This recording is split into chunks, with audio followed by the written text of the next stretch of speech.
তোমার না আজকে কি রান্না করবা? আজকে দুপুরে রান্না করব টাটকিনি মাছ, বেগুন আর আলু দিয়ে ঝোল রান্না করব। তো সেটাই আপনাদের সবার সাথে শেয়ার করব। চলেন রেসিপিতে চলে যাওয়া যাক। প্রথমে আমি মাছটা ভালোভাবে ধুয়ে নিছি, লবণ দিয়ে দিচ্ছি, মরিচের গুঁড়ো দিব, হলুদের গুঁড়ো, ভালোভাবে মেখে নিব। তেল দিয়ে দিছি, তেলটা গরম হয়ে আসছে।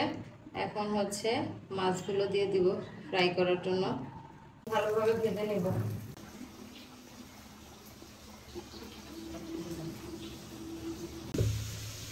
এখানে মাছটা ভাজার জন্য একটুলা দিয়ে দিচ্ছি, আর মাছ রান্না করার জন্য মশলাগুলো কষিয়ে নিব এই কড়াইতে।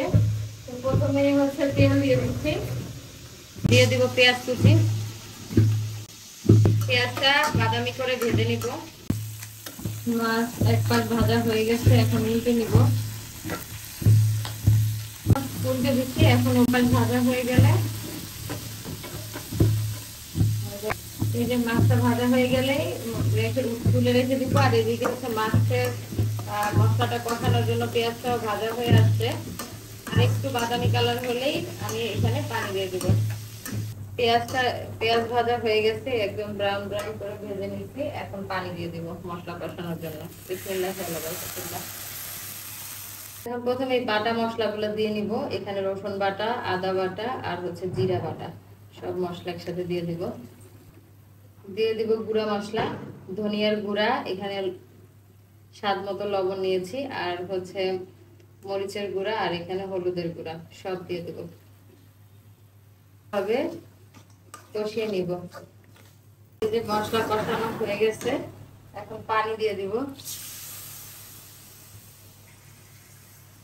ঢাকনা দিয়ে ঢেকে পানিটা ফুটানোর জন্য ওয়েট করব।